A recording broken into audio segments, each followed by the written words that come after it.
Hey everybody, it's David Bloom again. I am here with two of the fine folks from IndieCade. I am a writer for Forbes and a couple other places and a host of a podcast called Bloom in Tech. And I am delighted to talk with the festival director, Sam, and the host of the award show from IndieCade, one of the great and interesting little corners of the video game business, trying to find the next cool indie game to celebrate the whole indie game culture. And I guess to start with, Sam, I'd like to hear, how is the indie game business doing? We've got billions being spent on games, but how's the indie space doing? On a business level, the indie space is very interesting right now. I've been showcasing and working in independent games for a long time, over a decade, and over that time it's changed a lot. When the independent side of the industry started, there was a very small audience, very little money generated, but only a few developers. And we're sort of at the opposite end of that now. There's a huge amount of interest now in alternative content, innovative content, games that don't look like all the other games that everyone has. But there's also many, many, many, many, many more people making them. So indie devs talk about the indie apocalypse that happened a few years ago, which was when the reality of indie devs are everyone should make games, and so they've been saying everyone should make games, right. And then everyone decided to make games, and they're like, oh my God, how do I sell a game? Minded. Yeah. They went and made games, and then they had too many games out there, and people didn't make money. Yes, and a lot of that's about discovery. You'll hear people talk about, right? So we have a couple of storefronts now where indie devs can still make a good living. Steam, very successful, Apple Store, or Android store products all do very well, but now there's thousands of products on all these storefronts. So how do you get people to pay attention to what you're doing instead of to just all of it? I think the answer is to suck up to Sarah so that you can get a really good That's exactly right. shout out during the IndieCade Awards, right? Sarah, would you fully recommend that? By all means, come talk to me about your game. Come talk to me, baby. I love talking about games. She's like any of these Hollywood people, you know? It's like, I can make you a big star. I make promises left and right. Left and right. Yeah. So talk a little bit about the award show and some of the cool stuff that you've seen over the time that you've been hosting the show and things that have gone on to bigger and better things after you've had your way with them. Have I had my way with them?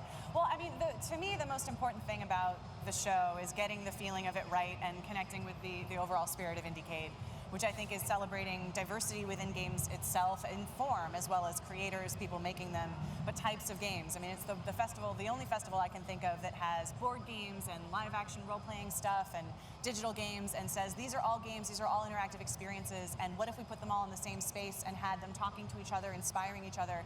That to me is, I think, probably the most special thing about IndieCade, is that mixing and sort of cross-pollinating.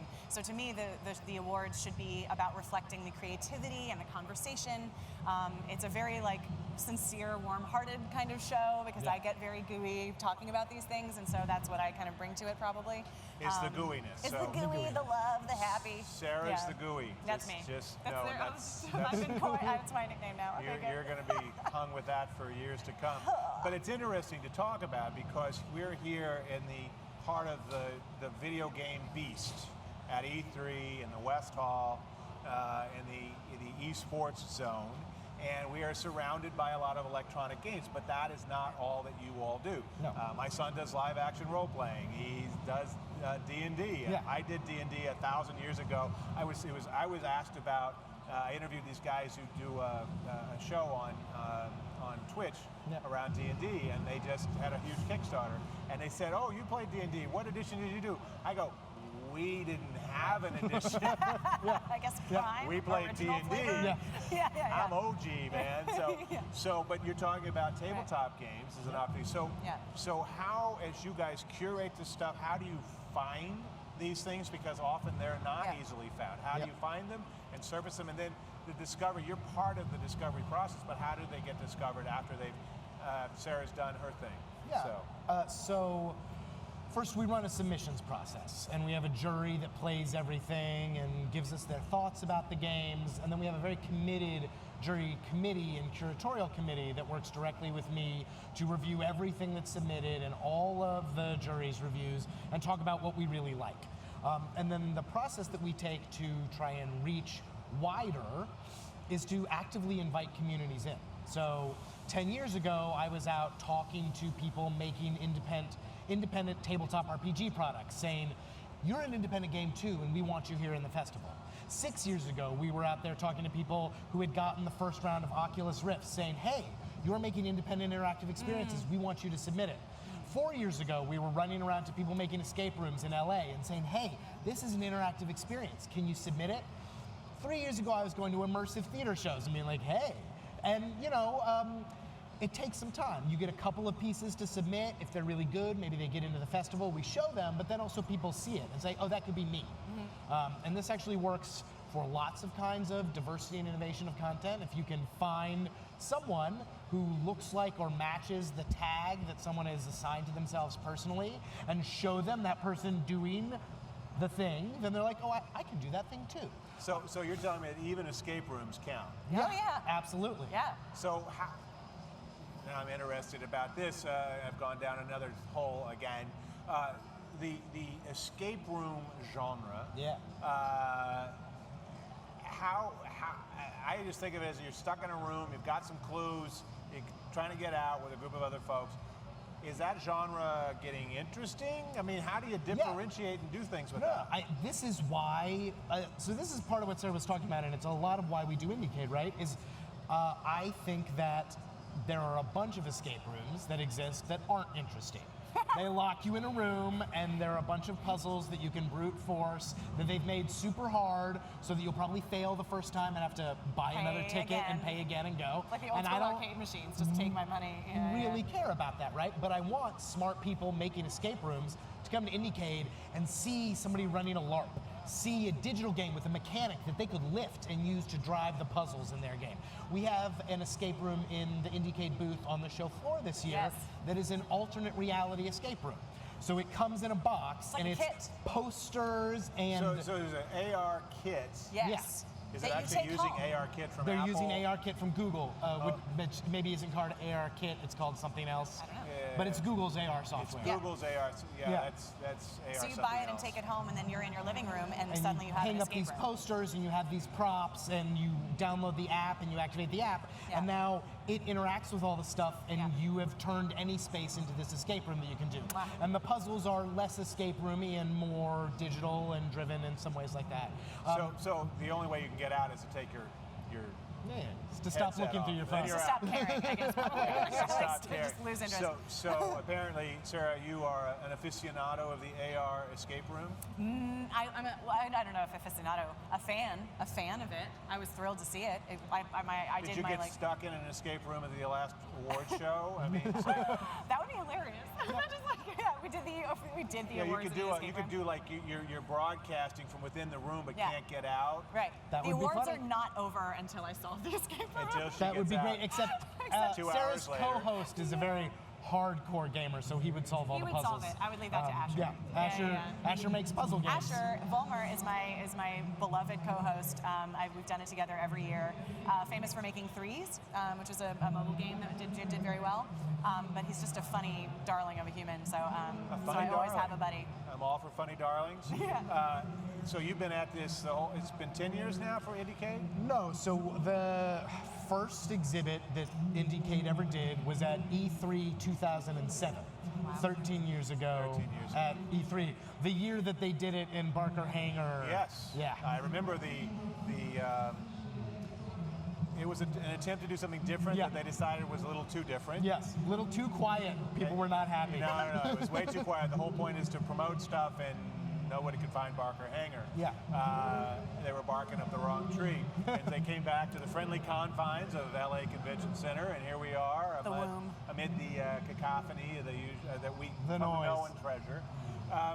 Is it odd as champions of indie games to be in the middle of all of this? Does it feel like this is part of what we do because we've been doing it for 13 years, or does this feel like this is a different world than our world? I love it. This event reminds me why we do it. I come here and I'm like, oh, all these wonderful AAA video games, but then there's just so many wonderful AAA video games. There are, right? But a lot of them look the same, right? and I want people to make more and more games for more and more different types of people. And it is rewarding for me to come back here and see a trend that we showed 6 years ago start to pop, right? The first Oculus games shown at E3 were shown in our booth. Now there's VR all over. Well, a couple years ago there was VR all over. Now it's gone. But it'll come back. Oculus has a beautiful booth. It's just doing medical stuff and HR and all that, and job training and all that stuff. Yeah, it's still out there, and they're making a lot of money. It's just not in the game business. But it's even things like we were one of the first places to show a lot of what I might call retro games, which is now a very big part of the AAA industry. So when you say retro games, I think of a couple things. one is retro looks, like Cuphead, which has gone on. It was an indie title. Really striking 30s era. Beautiful. Right, incredible, beautiful animation. Steamboat Willie kind of style, and also a viciously difficult game. Incredibly hard. Punitively difficult game. But then I also think of the sort of the 8-bit look or something like that. Right. There's retro to life and culture, and there's retro to games, and those are sometimes not entirely the same. That's right. I'm specifically talking about more of the second retro genres. Here are genres that we left behind as technology moved past the point where we thought there was interesting things to do with them. And we were showing early on, again, this was partially just economic, right? People doing independent development weren't doing high-res 3D graphics because those are awfully expensive. But well, they were. They were. They were, right. And now they're so sometimes back then you did a retro look because that's what you could afford. That's what you could afford and make look good, right?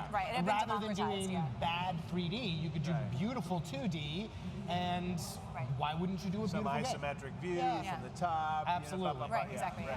So I don't know about Champion, but we were showing a lot of that, and I see it everywhere in the industry. One thing that I've really noticed this year, the past couple of years, is the mainstream industry has gotten very into procedural generation for dungeons, content, and stuff like that. And this has actually been something we've been a champion of a long time. I used to show modern roguelikes at IndieCade 10 years ago. There's this crazy competition they run, I think in Canada every year, called the 7-Day Roguelike, where people game jam out something that looks like actually Rogue, right? ASCII graphics, procedurally generated dungeons. They do it in 7 days. And some of those devs do really interesting things with it. A game I showed 8 or 9 years ago by a wonderful man named Jeff Late is a game called Fatherhood that is an ASCII graphical game where you live in this valley with your kids and you have to raise enough food to feed them and build a fence to protect them from the wild wolves. Well, if you want to keep the kids alive, totally fair. Right, but so to me, that's really interesting. That's saying, okay, here's this. It's like an Oregon Trail for the new generation. But and it's about something new. It's harnessing an underutilized, really interesting type of technology that you can use to make mechanics, make explorable interaction, make a cool game, and it's doing something new with it, right? And I'm always looking for that stuff. And then I love coming here and seeing things that I've tried to champion influencing what I see around me. Because these things born of constraints and sort of creativity and really resourceful problem solving, trying to make something as an indie, then become the aesthetics and the kind of style and the trend. Even though bigger games can afford whatever they want, they just sort of indies are so inspiring and kind of stimulating that it becomes this larger thing beyond the original necessity of trying to solve a lack of money or time or anything. I'm a big believer that art lives in the limits of the things that are imposed on it, and out of that becomes the opportunity for the creativity that you're talking about. Speaking of which, Sarah, as somebody who's presided over the awards for these many years, despite your youthful demeanor, what are the games that stick out in your mind over these last number of years? And then Sam, I'll ask the same of you. Yeah, the last few years. My brain is filled with the stuff that's in the exhibit right now. I think, Sam, I'm going to look to you to remind me. So I think about things like, last year we gave we do a couple of not quite lifetime achievement awards, but recognizing developers who contributed. It's like a quarter life achievement award. That's good. We can't say half life because that's probably branded. I'm sure somebody owns it. Somebody owns it. Yeah, right. But we can do quarter life. But so we gave an award to Nani De La Pena. Yes. And so Nani's She Hunger in has LA. been at it a while, and Still Yes. looking young, but been at it for a while. The Games godmother keep of you VR. young, I think, is the point. But so Godmother of her VR. first, Yeah. one of her PhD projects called Hunger in LA, which is the same. It's a VR, it's animation with live capture audio of a man having a diabetic seizure in a food line in downtown Los Angeles. So we showed that at IndieCade 7 or 8 years ago, before we ever even showed Oculus stuff. Yeah, well, because she built it for the proto-oculi that Mark remember. Bolas had made in his lab that have the funny antennas It was, and the That was the first time I ever saw cameras. I saw like someone had a backpack rig. It was so clunky and so convoluted, but like I'd never seen VR that was using cameras to map your physical location. I'd never seen VR moving around in space before until I saw Nani's installation. It was amazing, and now it's of course. And so now Nani, as David said, is called the godmother of VR, Right, and so that's somebody who has shown and gone on to be very successful. Yeah. A game that I see tons of places that isn't what I would call AAA success, but it's something that I think points in the direction of a very exciting type of play that we're only going to see more of, is Space Team by Henry Smith. Oh my God. I don't know if you're aware of this Oh game. my Tell me about God. Space Team. Space Team is one of the. I think it just lives in its own. Like it's such an archetypal game that should have existed and now does exist, and nothing will ever kind of like. I'm so grateful that's that it's great, real. but tell me what the But it damn is. thing But it is. It is. Okay, so everyone has. It's a mobile game, and you sort of synchronize locally. So you've got your phones. Everyone kind of connects their phones to each other, and then you get on your phone is a what's this word? Control console. panel? Yeah, a control console, as though you're on a spaceship. And then you start to see instructions scrolling across the screen, being like, plunge the doohickey and smack the foozy what's it and whatever. Is it plunge the doohickey the actual command? Could be. Some of them are pretty humorous like that. You can submit your own lexicon now, but yes, but they are very silly. Submit your own lexicon. Yeah. SYOL. I like that. It's Sure, beats right. BYOB in some ways. Yes, exactly. Be your own lexicon. But yeah, some of the instructions are very silly. And you'll look at your console and you're like, I don't have a doohickey. Do you have a doohickey? And so you realize quickly that the instructions might not be what you have on your own screen, and they might belong to someone else. And there's a timer. And every time you miss a command or like an instruction, your ship starts to get damaged. So there's this pressure, there's this time pressure to like successfully plunge the thing and whack the hoozy. And get your doohickey going. So what you're doing is now you're yelling, or hopefully not yelling. The optimal voice level is probably middle. I want to No, know. the optimal voice not a yell full is yelling. outside It's voice. middle. I want a medal. At NYU, I want a Space Team medal. So I'm pretty Okay, sure. so you're an expert. I'm an authority. But yeah, so you need to talk and listen You know, at though, the in same time. space, no one can hear you yell at each other at the middle level. I'm just throwing And that out if you lose the compression in this, and then you can't no longer Then you're- communicate. yeah. But yeah, the idea is to speak and listen at the same time so that everybody's hearing, receiving commands, and executing what they have on their own screen as fast as possible. So you feel like you're in Star Trek or something, but with really absurd things and it makes you yell ridiculous things. Give me the doohickey. Who has Who's the got a doohickey? I need to plunge, but I can't plunge without a doohickey. Oh, Yeah, exactly. And it's Yeah. very funny to watch. It's very fun to play. It's and enormously it fun to makes play. social coordination Yeah. a game mechanic, right? Which I find very, very interesting. It's It is beautiful. very interesting, Beautiful. though. Me and social coordination are just terms that don't go together. So I completely understand the appeal to normal human beings. So Sarah, I didn't hear from you. Is Space Team your choice of the most remarkable game for From you? IndieCade? Oh gosh, From all if I your were award choosing winners? all my children, all my Choose baby your awards children. winners, like no. It's your Sophie's choice. I mean, I will say that Space Team is, I think that combination of, like when you say that creativity is born of limits, I think that it's also born of like borders. So the fact that you have these genres, and IndieCade is all about pressing these types of games up against each other to see what new thing can come of it. And so Space Team combining digital and physical, social and kind of digitally interactive, I think is very emblematic of the kinds of creativity and kind of border crossing type work that you find at IndieCade. And it's Great. really special. You show it to anyone, it's a great party game. Anyone I've ever introduced it to has fallen in love with it immediately. So I don't know if it is, but I would feel confident and happy and pretty solid saying that it was. So yeah, Space Team. And Sam, beyond Space Team, another choice that... Well, I'll talk about something. So we're, as part of the esports stage, we're doing an independent esports tournament tomorrow. Great. And one of the games we're going to show in there is Killer Queen Black.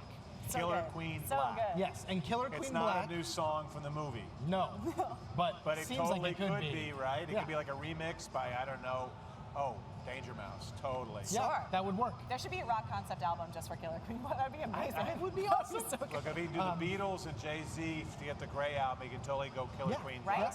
I listened to that Grey album a bunch of times, actually.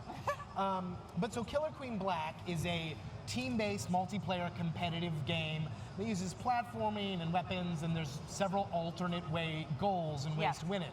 But it is a Steam PC, I think it's Steam. It's a PC release of a game that got first super popular, built as a physical arcade cabinet. One of a kind, with 8 custom. stations on it. With its own cabinet. With its Yeah. own cabinet. With and a million stations, That like 8. cabinet showed at IndieCade like 6 or 7 years ago, Wait a won minute, an award. It had 8 stations. So on it's it? got 8 Yeah. control Did you pads need on it. all 14, I 8 to think, be able to right? play? Yeah, Oh, yeah, yeah, So yeah. that's totally as impractical as you could possibly imagine. It's crazy. Fantastic. And what's even crazier to me is that that cabinet was an iterated design based on what I call a playground game that we had shown 2 years before that at IndieCade, where the developers literally brought these rules and like little plastic swords and things, and they made these teams of players compete on a grassy lawn in a competitive team-based sport that they then like took those designs that they had made and iterated and implemented as this digital cabinet, So, oh, this which could they be brought, digital. which Right. won an audience award. And now there are like 8 of the cabinets. They're all over the country. People buy them and have local tournament scenes. And that got so popular that they turned around and now made this mass-delivered digital game. Great. So that is my love. So if it. somebody wants to get involved in IndieCade, if they think they've got a great indie idea, and it could be a whole wide range of kinds of things that are Yeah. games, Yes, please think as widely about that as possible. how do they get involved? How do they connect with you guys to make Should that happen? Go to www.indiecade.com. There are links to submissions process there. There's information about attending the festival, Yep. which is in October in Santa Monica, California. 10th to at 12th. the 10th to 12th at the Santa Monica College. It's the Center new of Media and Design? Yeah, the new The Center new for media Media and center Design. over on Stewart in Yes. Santa That's Monica. Exactly. right, exactly. Over by KCRW, so you can have some good music. We're right Yeah. where KCR. It's the same facility as Right. KCR. Yeah. I live a block away. Oh, And okay. come if you can, because you'll get to play with magical one-of-a-kind objects before they become big digitized kind Nothing of. wrong yeah. with playing with magical items before they become digitized. So with that, we should wrap this up. Thank you, Sam. Thank you, you, Dave. Sarah. Thank you. With IndieCade, I'm David Bloom. Over and out.